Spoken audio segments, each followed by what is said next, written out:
The email arrived at 4:47 p.m. on a Tuesday. Subject line: Q3 financial discrepancy.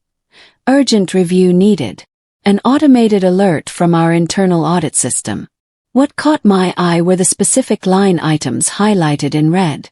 3 wire transfers totaling $340,000. All approved by my boss, Vincent Hayes. All coded to vendor payments. All dated within 6 weeks. I cross-referenced the recipients. 2 companies didn't exist in our approved vendor list. The third had been flagged inactive for over a year. I ran the transaction codes. The routing numbers led to accounts requiring executive-level authorization.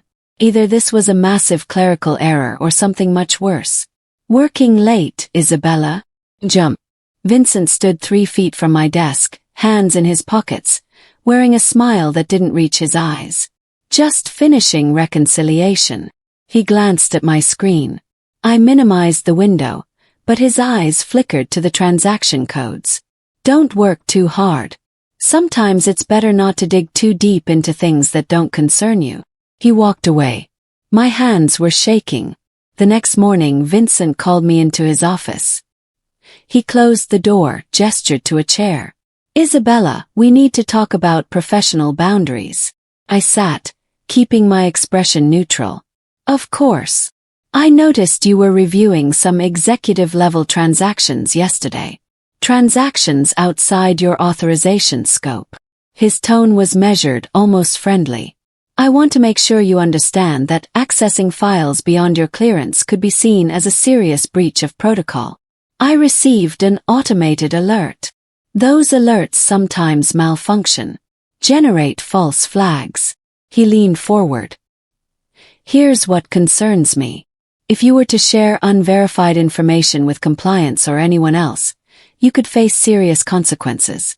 Legal consequences, Isabella. Defamation. Breach of confidentiality.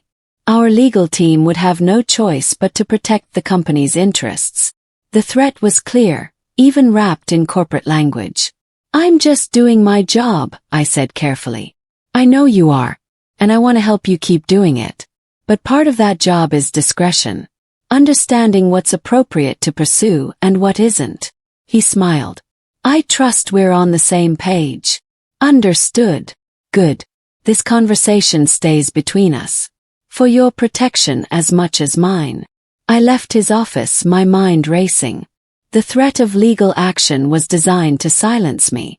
But something in his delivery felt off. Too practiced, too prepared. Back at my desk, I opened the suspicious files again. If he thought a vague legal threat would stop me, he'd miscalculated badly. I needed to talk to someone I could trust. My first thought was Alexis, my colleague in compliance. We'd worked together for 3 years, shared countless lunches, covered for each other during tough projects. I found her at her desk around noon. Hey, can we grab coffee? She glanced up, her expression oddly guarded. I'm swamped right now. Maybe tomorrow. It's important.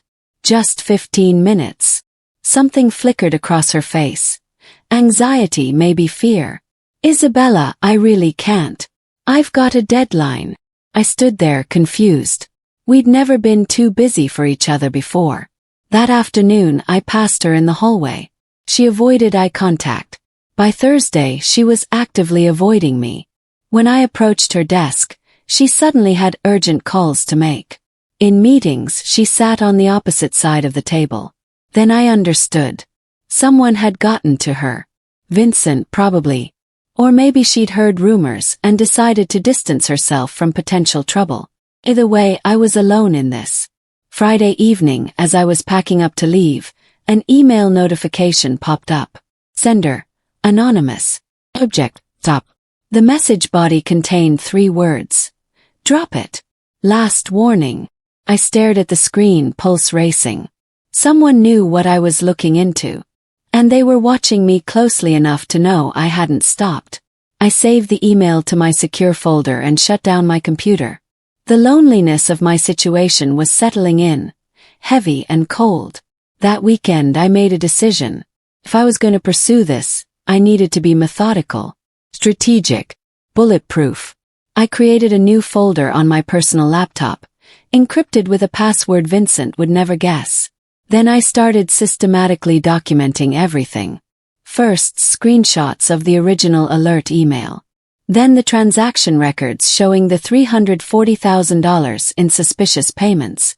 I pulled up our vendor database and captured images proving 2 recipients weren't approved vendors. Next, I combed through Vincent's email approvals. Each wire transfer required executive sign-off with a timestamp. I saved copies of every approval, noting the dates and amounts. I created a timeline spreadsheet, tracking each transaction from initiation to completion. The pattern was damning. All 3 transfers occurred within a 6-week window, all approved by Vincent, all going to questionable recipients. Then I documented Vincent's threat. I typed out our conversation word for word while it was still fresh in my memory, including his warning about legal consequences and defamation. I was backing up the folder to a cloud drive when my computer screen went black. A message appeared in white text. Unauthorized access detected. System administrator has been notified. This incident will be logged. My heart stopped. I hadn't accessed anything unauthorized. I'd used my own credentials for files within my clearance level. Unless someone was actively monitoring my access and flagging anything related to those transactions. I stared at the screen, realizing Vincent's reach might be deeper than I'd thought. Monday morning brought another surprise. Vincent's assistant called my extension at 9:15 a.m. Vincent would like to see you at 10. Please bring your current project files. I spent the next 45 minutes preparing. I made sure the suspicious transactions weren't visible in any of the files I'd be showing him. I rehearsed staying calm, professional, ignorant of anything beyond my normal duties. At exactly 10, I knocked on his door. Come in, Isabella. Close the door, please. He gestured to the chair across from his desk. I sat my laptop bag beside me. I wanted to check in on your workload, he began, his tone friendly. Make sure you're not overwhelmed. I know we've had some tight deadlines lately. I'm managing fine, thank you. Good. I also wanted to discuss your computer access. IT flagged some unusual activity on your account over the weekend. Late-night logins, file reviews outside normal parameters. Kept my face neutral. I was catching up on reconciliation work. Nothing unusual, of course. But for security purposes, I've asked IT to run a comprehensive review of your system. They'll need to access your computer tomorrow to check all files, ensure everything's properly backed up and secured. My stomach dropped. If IT accessed my computer, they'd see my search history, my file access patterns, everything that would reveal what I'd been investigating. Is that standard procedure? Just routine security maintenance. Nothing to worry about. His smile was pleasant, but his eyes were cold. Leave your laptop unlocked tomorrow morning. IT will handle everything. I nodded, mind racing. I had less than 24 hours to move my evidence somewhere completely secure. I left work early, claiming a doctor's appointment. Instead, I drove to a coffee shop across town and called the one person I thought might help, Kenneth Crawford, a compliance officer I'd worked with on a previous audit. Kenneth, I need to discuss something sensitive. Confidentially. There was a pause. I'm listening. I chose my words carefully. If someone discovered financial irregularities, hypothetically, what would be the proper channel for reporting them? Depends on the nature of the irregularities and who's involved. Executive level. Significant amounts. Questionable vendor payments. Another pause, longer this time. Isabella, if this is what I think it is, you need to be very careful. Executive-level investigations require extensive documentation. And they can take months, even years to resolve. Months. Sometimes longer. The company has to protect itself legally. Every claim has to be thoroughly vetted. And if you're wrong, or if the evidence isn't absolutely solid, you could face serious consequences. My heart sank. Month. I didn't have months. Vincent was already making moves to corner me. What if the evidence is solid? Then you'll need an attorney. Someone to protect your interests during the investigation. And Isabella, be prepared for retaliation. People don't like whistleblowers, even when they're right. I thanked him and hung up. Months of investigation while Vincent had free rein to destroy evidence and destroy me. The system was designed to protect executives, not expose them. But Kenneth had confirmed one thing. If my evidence was solid, I had a case. I just needed to survive long enough to present it. Tuesday morning, I arrived to find my desk surrounded by whispers. Colleagues glanced at me, then quickly looked away. The energy in the office felt different. Hostile. Alexis walked past without acknowledging me. 2 analysts from my team suddenly found reasons to work in different areas. At lunch, I overheard a conversation in the break room. I'd walked in to grab coffee, and 2 people from accounting were talking in low voices near the refrigerator. Heard she's been making accusations, trying to stir up trouble, probably positioning for Vincent's job. Classic office politics. I heard she might have manipulated some reports to make him look bad. That's what Tyler said. Froze. The narrative was being carefully constructed. I wasn't a concerned analyst who'd found irregularities. I was an ambitious troublemaker making false accusations. By Wednesday afternoon, the rumors had evolved. Now I was supposedly exaggerating minor discrepancies, possibly fabricating evidence to advance my career. Thursday morning I found something on my desk that made my blood run cold. It was a report I'd submitted 2 weeks ago, but the numbers had been altered. Where I'd originally reported accurate reconciliation data, someone had changed figures to make it appear I'd manipulated accounts. A yellow sticky note was attached.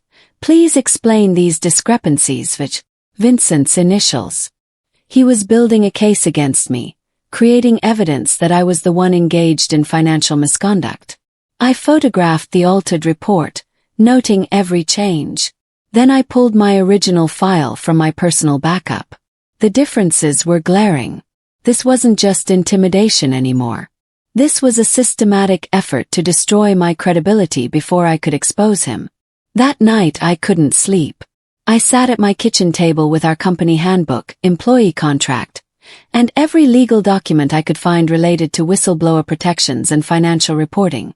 I read through Section 12. Employee Rights and Protections. Subsection D covered whistleblower provisions.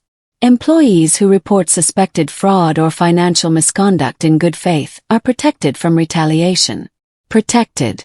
But Kenneth had warned me the reality was different from the policy. I moved to the corporate bylaws. Section 47 detailed procedures for internal investigations. Any allegation of executive misconduct required board-level review. Then I found it. Buried in Section 51, subsection C. In matters involving potential legal violations, external regulatory compliance may supersede internal investigation protocols. Employees subpoenaed by regulatory authorities are obligated to provide truthful testimony regardless of internal confidentiality agreements. I read it 3 times, my heart racing. If regulatory authorities issued a subpoena, Vincent's threats about legal action would be meaningless. I'd be legally obligated to testify. His intimidation tactics, his warnings about defamation, none of it would matter. I just needed to get my evidence to the right regulatory authority. Someone with subpoena power. I opened my laptop and started researching which agency had jurisdiction over corporate embezzlement and wire fraud. The answer was clear. The Securities and Exchange Commission, and potentially the FBI's Financial Crimes Division. This was bigger than internal compliance. This was federal. The next morning, Vincent announced a department-wide meeting. The email came at 8:47 a.m. Mandatory attendance. Performance reviews and organizational updates. Conference Room B, 2 p.m. I knew immediately this was aimed at me. The timing was too convenient. The meeting started with Vincent talking about departmental goals and quarterly targets. Then he shifted topics. As part of our commitment to excellence, we'll be conducting comprehensive performance reviews over the next 2 weeks. Every analyst will be evaluated on accuracy, integrity, and adherence to protocols. His eyes found mine across the table. We've noticed some concerning patterns lately. Mistakes in reporting, unauthorized access to files, questions about data integrity. He paused. These issues reflect on the entire team, so we need to address them thoroughly. Several people glanced my way. The message was clear. There were problems and I was the source. Anyone found to have engaged in unauthorized access, data manipulation, or misrepresentation of financial information will face immediate disciplinary action, possibly termination. He smiled, that same cold smile from our first conversation. I'm sure everyone here values their career and reputation enough to maintain the highest standards. After the meeting, I returned to my desk to find a new email from Vincent. Subject: Performance review scheduled. The review was set for the following Monday, 5 days away. I had 5 days before he would formally document his manufactured case against me. Vincent wasn't subtle about ramping up pressure. Over the next 3 days, every piece of my work was scrutinized with impossible intensity. A report I submitted Tuesday morning was returned with 17 markup notes, most of them nitpicking minor formatting issues. Tasks that normally took 2 days were assigned with 24-hour deadlines. Email requests that should have gone to the whole team were directed solely to me, creating an overwhelming workload. Thursday afternoon, during a presentation to senior management, Vincent interrupted me mid-sentence. Isabella, can you explain this calculation methodology? I'm not confident in the accuracy. I walked through the formula, which was standard industry practice. And you verified these numbers personally? His tone suggested doubt.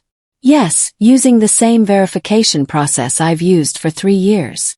I'd like to see your source data. We need to ensure complete accuracy. He turned to the VP of Finance. Given some recent concerns about data integrity in our department, I think extra verification is warranted. The VP nodded.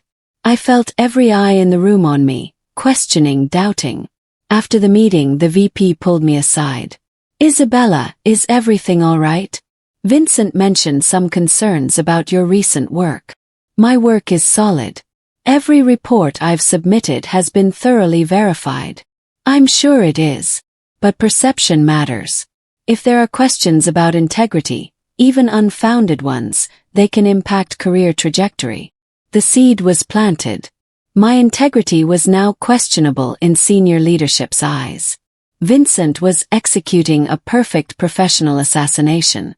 Friday evening, working late to meet one of Vincent's impossible deadlines, I found something that changed everything. I was reviewing archived transaction records from the past year, looking for a pattern to compare against the suspicious payments. I pulled up Q2 financial reports and started cross-referencing vendor payment codes. That's when I saw it. Another series of wire transfers, dated 4 months earlier. Smaller amounts, $85,000, $63,000, $52,000. But the same pattern. Approved by Vincent, sent to entities not in our vendor database. I dug deeper. Q1 had similar transactions. So did Q4 of the previous year. This wasn't a recent development. Vincent had been systematically moving money out of the company for at least 18 months. The $340,000 I'd initially discovered was just the latest batch. I pulled every record I could access and started calculating. The total exceeded $1.2 million. This wasn't a mistake or a gray area judgment call. This was sustained, deliberate embezzlement. I was saving the files when my phone rang. An unknown number. Ms. Torres. This is Patricia Williams from Caldwell & Associates. We're legal counsel representing your employer in certain regulatory matters. We need to schedule a meeting to discuss your potential testimony in an upcoming compliance review. My throat went dry. Testimony. Yes. You've been identified as having relevant knowledge about certain financial transactions. We need to prepare you for the possibility of a subpoena. Can you meet Monday at 9? I agreed, hung up, and sat motionless. Subpoena. The word Vincent had tried to threaten me with was now my lifeline. The weekend was torture. Vincent called me 3 times. Unusual for him to contact anyone outside business hours. Friday night at 8:30 p.m. Just following up on the Parker report. Need it first thing Monday. Saturday afternoon at 2:15 p.m. Reviewed your latest submission. We need to discuss some significant concerns. Sunday evening at 9:45 p.m. Legal has some questions about your file access patterns. We should talk before your performance review. Each call was designed to rattle me, to keep me off balance and afraid. The Sunday call was the most aggressive. His voice had an edge I'd never heard before. Isabella, I want you to understand something. If you've been sharing confidential information with anyone outside the company, compliance investigators, attorneys, regulators, you're opening yourself up to serious legal liability. I haven't. Let me finish. Our legal team is prepared to take aggressive action against anyone who damages the company's reputation with false or exaggerated claims. We're talking lawsuits, significant lawsuits, defamation, breach of fiduciary duty. You could lose everything. I stayed silent. I'm trying to help you avoid that. If you've been talking to the wrong people, now is the time to reconsider your position. Monday's performance review could go very differently depending on the choices you make this weekend. Is that a threat? It's a warning. From someone who wants to see you succeed. Think carefully about your next steps. He hung up. I immediately emailed the attorney from Caldwell & Associates, attaching a recording of the conversation I'd captured. Subject: intimidation attempt by subject of investigation. Vincent had just made his biggest mistake. Monday morning I met with Patricia Williams before heading to the office. Her law firm occupied a sleek high-rise downtown, all glass and chrome. She was direct, professional, reassuring. Isabella, you need to understand your position. You've identified what appears to be systematic financial fraud. You've documented it. And now you're being intimidated to prevent disclosure. Can they actually sue me for reporting fraud? Technically, they could file a lawsuit, but it would be frivolous and likely dismissed. More importantly, if regulatory authorities issue a subpoena for your testimony, you're legally protected. No internal confidentiality agreement or employment contract can prevent you from complying with a federal subpoena. Relief washed over me. So his threats are empty. Once a subpoena is issued, yes, his legal threats become meaningless. You'd be legally obligated to testify truthfully, and you'd have full whistleblower protection under federal law. Has a subpoena been issued? She pulled out a document. It will be. Based on the evidence you've provided, the SEC is opening a formal investigation. The subpoena will be issued within 48 hours. I stared at the paper, barely able to process what I was hearing. There's something else you should know, Patricia continued. We've been monitoring Vincent's activities. He's been attempting to destroy evidence. Email deletions, file modifications, communication with vendors asking them to alter records. Every action is being documented. He's making this worse for himself. I thought about the altered report on my desk, the manufactured performance concerns, the intimidation calls. What happens next? You testify. You tell the truth. And Vincent faces federal charges for embezzlement and obstruction of justice. I spent the next 2 days compiling everything into a comprehensive, chronological case file. Every suspicious transaction, every approval, every piece of evidence showing the money trail. I organized emails by date, noting Vincent's approvals and the recipients of each wire transfer. I created spreadsheets showing the pattern of payments over 18 months, highlighting how they escalated in frequency and amount. Then I found the encrypted folder. It was hidden in the company server under a benign-looking directory labeled Budget Archive 2019 to 2020. I'd only stumbled on it because I was searching for historical vendor records and the file name matched my search parameters. The folder required executive credentials to access. But someone, probably Vincent, had accidentally set the permission level 1 tier too low. My senior analyst access was just barely sufficient. I clicked it open, heart pounding. Inside were detailed records of every fraudulent transaction, bank account numbers for the shell companies receiving payments, email exchanges with individuals I didn't recognize, discussing how to structure the transfers to avoid detection, invoices for services that were never rendered. Most damning of all, a document titled Distribution Schedule, showing how the embezzled funds were being split among what appeared to be multiple participants. Vincent wasn't working alone. There were at least 3 other people involved in the scheme. I exported everything, encrypted it, and sent copies to Patricia and directly to the SEC contact she'd provided. Then I sat back, hands trembling. The case was airtight, bulletproof, undeniable. Wednesday afternoon, Patricia called. Isabella, the investigation timeline has been accelerated. The SEC reviewed your documentation and determined this requires immediate action. What does that mean? It means instead of weeks, we're talking days. The formal subpoena will be issued tomorrow. You'll be required to provide testimony Friday morning. Friday, 2 days away. Will Vincent know?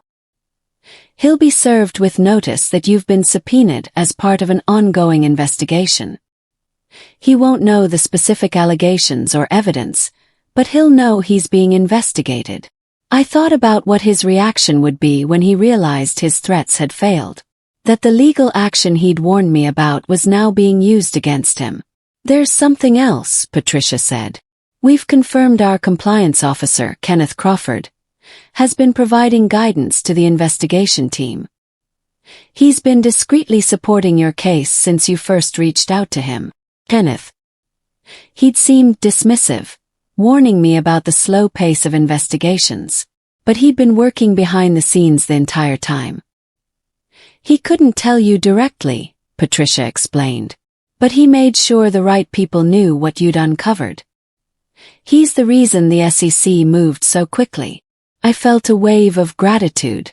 I hadn't been as alone as I'd thought. One more thing, Patricia said. Vincent's attorney will likely contact you, trying to convince you not to testify or to minimize what you know. Don't engage. Refer all communication to me. Understood. Isabella, you did the right thing. And you did it the right way. Tomorrow changes everything. Thursday morning started normally. I arrived at work, checked my email, started reviewing the day's tasks. At 10:47 a.m., Vincent appeared at my desk. His face was flushed. His usually perfect composure shattered. My office. Now. Followed him. He slammed the door. You went to the SEC. It wasn't a question. I responded to their inquiries. Do you have any idea what you've done? The damage you've caused? His voice was shaking with rage. This company gave you everything. I gave you opportunities. And this is how you repay us. I reported financial fraud. That's my legal obligation. You reported allegations. Unproven, exaggerated allegations that will destroy careers and damage the company's reputation. The evidence is documented. Transaction records. Bank statements. Your own approvals. You misunderstood those transactions. Took them out of context. You're not qualified to make those judgments. I stayed calm, remembering Patricia's advice. Don't engage. Don't defend. Don't give him anything to use against me. If you testify, he said, his tone shifting to something more threatening, you will face consequences. Legal consequences. Our attorneys are prepared to file a defamation suit that will bankrupt you. You'll lose everything. I met his eyes. I've been subpoenaed. Your legal threats are meaningless now. I'm legally obligated to testify. The words hung in the air. His face went pale as the reality settled in. The subpoena was issued this morning, I continued quietly. Your intimidation tactics, your warnings about lawsuits, none of it matters. I have to tell the truth. Federal law protects me. He stared at me, speechless for the first time since I'd known him. That evening, I met with Patricia to prepare for Friday's testimony. She walked me through what to expect, the types of questions I'd face, how to present the evidence clearly and factually. Remember, you're not accusing anyone. You're simply presenting documented facts. Transaction dates, amounts, approvals, recipients. Let the evidence speak. We practiced for 3 hours. She played the role of SEC investigators, asking tough questions, probing for inconsistencies. Why did you wait several weeks before reporting these transactions? I wanted to ensure I had comprehensive documentation before making allegations. Did you have any personal conflicts with Vincent Hayes? No. Our professional relationship was cordial until I began investigating these discrepancies. Could these payments have been legitimate business expenses you simply didn't understand? No. I verified that the recipient companies weren't in our approved vendor database. 2 didn't appear to exist as legitimate business entities. The approval process bypassed standard controls. By the end, I felt confident. My answers were factual, precise, defensible. Then Patricia mentioned something that made my stomach drop. One document is still missing from your evidence package. The distribution schedule you mentioned from the encrypted folder. The SEC requested it specifically, but it's not in the files we transmitted. Froze. Saved it. I was certain I'd saved it. I pulled out my laptop, opened my encrypted folder. The distribution schedule wasn't there. I had it, I said, panic rising. It was in the encrypted folder on the server. Can you access it again? Tried. The server connection timed out. I tried again. Access denied. Patricia's expression was grim. Vincent must have secured it after he realized you'd found it. The one document proving this was an organized scheme with multiple participants, not just Vincent acting alone. Without it, his attorneys could argue he'd made poor judgment calls, that there was no criminal conspiracy. We needed that document. I barely slept that night. At 3 a.m., lying in bed, something occurred to me. I grabbed my phone and opened my email app. When I'd first found the encrypted folder, I'd been so shocked by what I saw that I'd immediately forwarded the files to my personal email as a backup. I'd sent them from my work account to my personal Gmail. I pulled up my personal email and searched for the date. There, a message from myself with the subject line, "Backup files, urgent." Opened it. 3 attachments. The third one was labeled, "Distribution final.pdf." I downloaded it, hands shaking. The document opened. Names, bank account numbers, percentages, dates. Everything. I immediately forwarded it to Patricia with a note. Found it. Email backup from initial discovery. She replied within minutes. Perfect. This changes everything. See you at 9 a.m. I lay back down, adrenaline still coursing through me. The missing piece had been hiding in plain sight all along. At 7 a.m. I got a call from an unknown number. I almost didn't answer. Isabella Torres. This is Mark Brennan, attorney representing Vincent Hayes. I'd like to discuss your scheduled testimony today. I'm represented by counsel. Please contact Patricia Williams at Caldwell & Associates. This is time sensitive. I'm sure we can reach an accommodation that would be beneficial to everyone. Perhaps the SEC doesn't need such detailed testimony. You could provide general information without specifics that might be misinterpreted. I'm providing complete and truthful testimony. That's all I'm legally required to do. Ms. Torres, I strongly advise you to reconsider. Making allegations you can't fully substantiate could expose you to significant liability. Hung up. Patricia had warned me this would happen. One last attempt at intimidation. I forwarded the call information to Patricia. She'd add it to the obstruction of justice evidence. The SEC office was surprisingly ordinary. A standard government building with fluorescent lighting and industrial carpet. I arrived at 8:45 a.m. with Patricia. We were led to a conference room where 3 investigators waited. They introduced themselves and explained the process. This is a formal testimony session. Everything is being recorded. You're under oath. Please answer all questions truthfully and completely. He nodded. They started with background questions. My role at the company, my responsibilities, my access to financial systems. Then they moved to the transactions. When did you first become aware of the payments in question? I walked them through the initial alert email, my decision to investigate what I'd found. At what point did Vincent Hayes become aware of your investigation? The evening I first reviewed the suspicious transactions. He appeared at my desk and warned me about digging into things that didn't concern me. Did he make specific threats? Yes.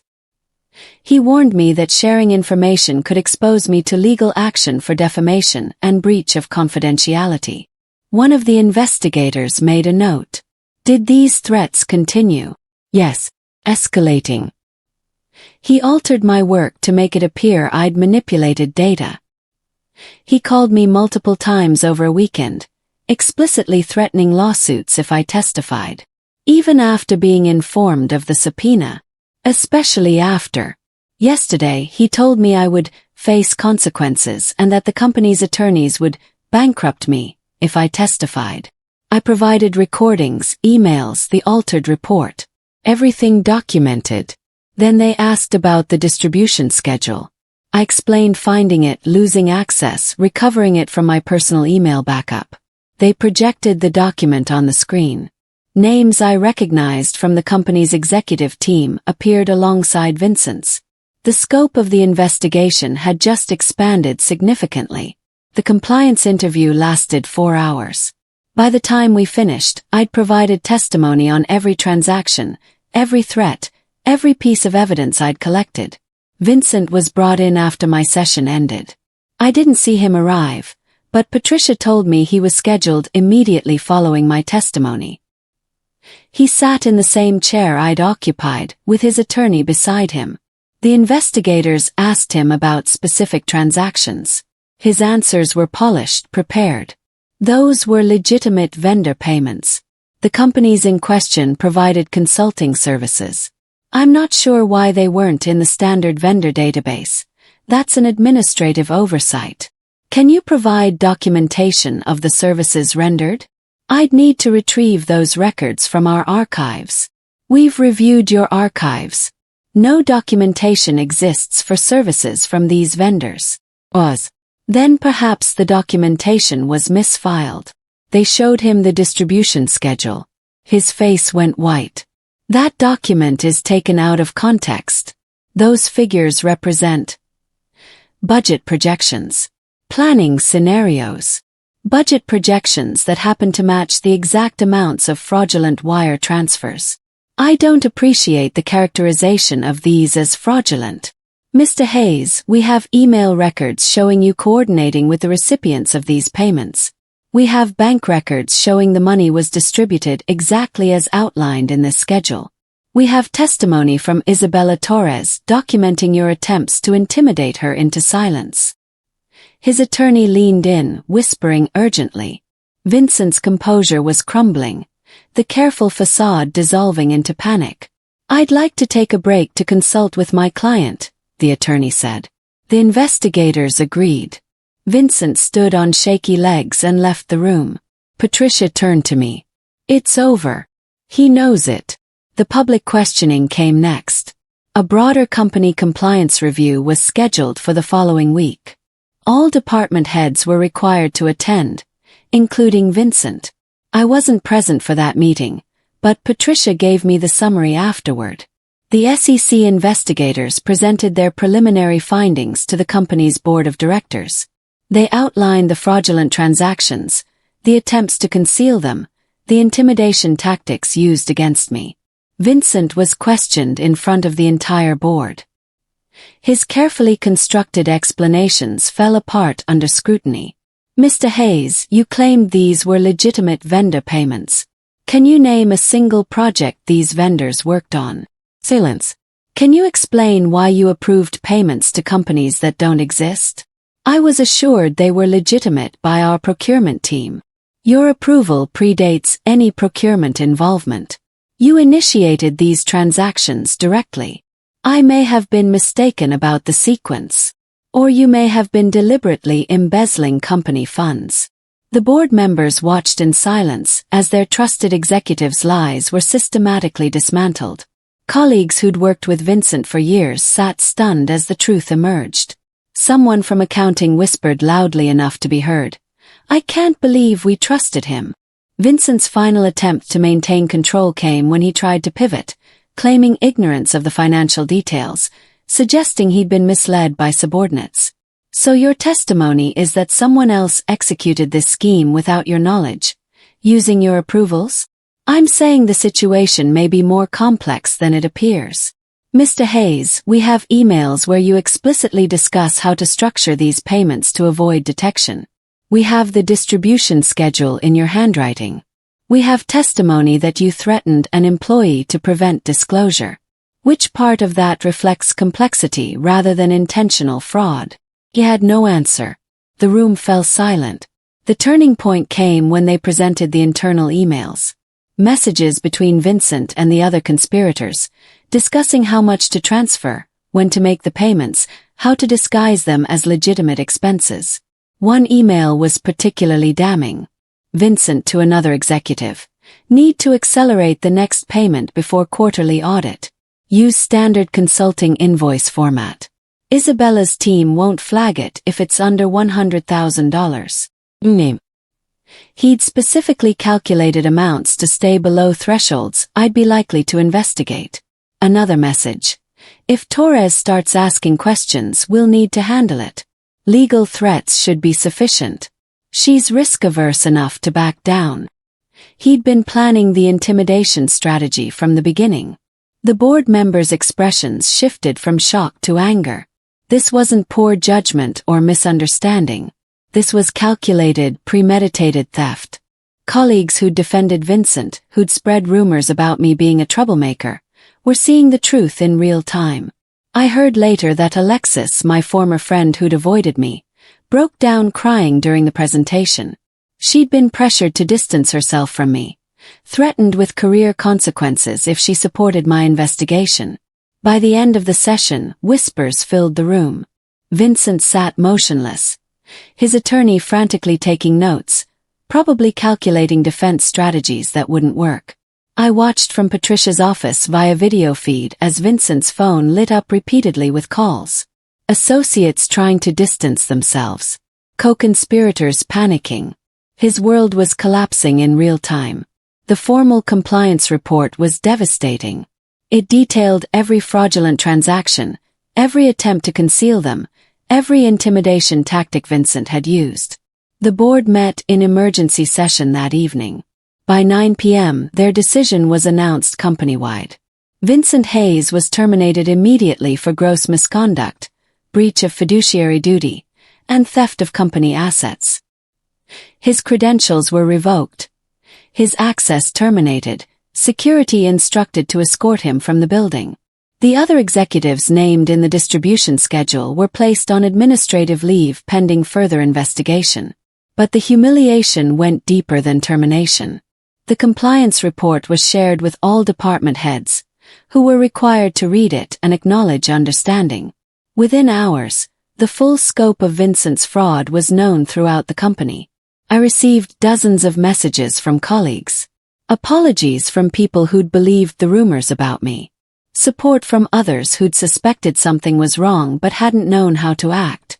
Gratitude from junior analysts who realized I'd protected the company's integrity. Patricia called me at 10 p.m. Vincent's attorney contacted me. He wants to negotiate. Negotiate what? Vincent wants to make a plea. He's asking if you'd be willing to provide a statement supporting leniency in exchange for full cooperation with authorities. I thought about the threats, the intimidation, the altered reports, the systematic attempt to destroy my credibility. Tell him I'll provide truthful testimony about what happened. Nothing more, nothing less. His legal consequences are between him and federal prosecutors. That's what I told him you'd say. The next morning, I saw Vincent being escorted from the building by security, carrying a single box of personal items. He didn't look at anyone. His legendary confidence was gone, replaced by the hollow expression of someone who'd lost everything. The formal recognition came 2 weeks later. The board called a company-wide meeting to address the situation publicly. The CEO stood at the front of the auditorium. Recent events have shown serious failures in our internal controls and our culture. But they've also shown the importance of individual integrity and courage. He called me to the stage. I walked up, suddenly aware of hundreds of eyes on me. Isabella Torres discovered fraudulent activity that had been ongoing for 18 months. Despite threats, intimidation, and attempts to undermine her credibility, she documented the evidence and reported it to the proper authorities. Her actions prevented further theft and protected this company's reputation. He presented me with a formal commendation, then announced my promotion to Director of Financial Compliance, a newly created executive-level position reporting directly to the board. Isabella will lead our efforts to rebuild transparency and accountability in our financial operations. She has our complete support and authority to implement whatever changes are necessary. The room erupted in applause. Real applause, not the polite corporate kind. People stood. I saw Alexis in the back, tears streaming down her face, clapping harder than anyone. After the meeting, Kenneth found me. You did it. You did exactly what needed to be done, exactly the right way. I almost gave up. The threats, the isolation. But you didn't. That's what matters. You proved that doing the right thing, even when it's terrifying, is possible. Over the following weeks, I learned that Vincent was facing federal charges. The other executives named in the scheme had agreed to cooperate in exchange for reduced sentences. The company had recovered a portion of the stolen funds and was implementing comprehensive new controls. 6 months later, I stood in my new office, the one that used to belong to a senior VP, and looked out at the city skyline. My team had grown to 15 analysts, all dedicated to ensuring what happened with Vincent could never happen again. The culture had shifted. People felt safer reporting concerns. Whistleblower protections were strengthened. Financial transparency became a core value, not just a policy statement. Vincent's trial was scheduled for next month. His attorneys had tried repeatedly to negotiate plea deals, but prosecutors were pursuing maximum charges. Embezzlement, wire fraud, obstruction of justice. The evidence I'd provided was the foundation of their case. I thought about that first email, the automated alert that started everything. How easily I could have ignored it, decided it wasn't my problem, assumed someone else would handle it. But I hadn't. And that choice had changed everything. My phone buzzed. A message from Patricia. New whistleblower case just came in. Company executive, financial irregularities, employee being threatened. Sound familiar? They need someone who's been through it. Interested in consulting. Smiled. The fight against corruption didn't end with Vincent. There were other Isabellas out there, facing other Vincents, wondering if they should speak up or stay silent. I typed my response. Absolutely. Send me the details. I'd learned the most important lesson of all. Systems protect those in power, but individuals with courage and evidence can change those systems. Threats are only powerful when we let them be. And sometimes the scariest thing you can do is also the most necessary. My boss had threatened legal action to stop my testimony. The subpoena made his threat meaningless. But more importantly, my decision to document everything, to refuse intimidation, to trust the truth, that made me unstoppable. The next chapter of my career was beginning. And this time I was ready for whatever came next.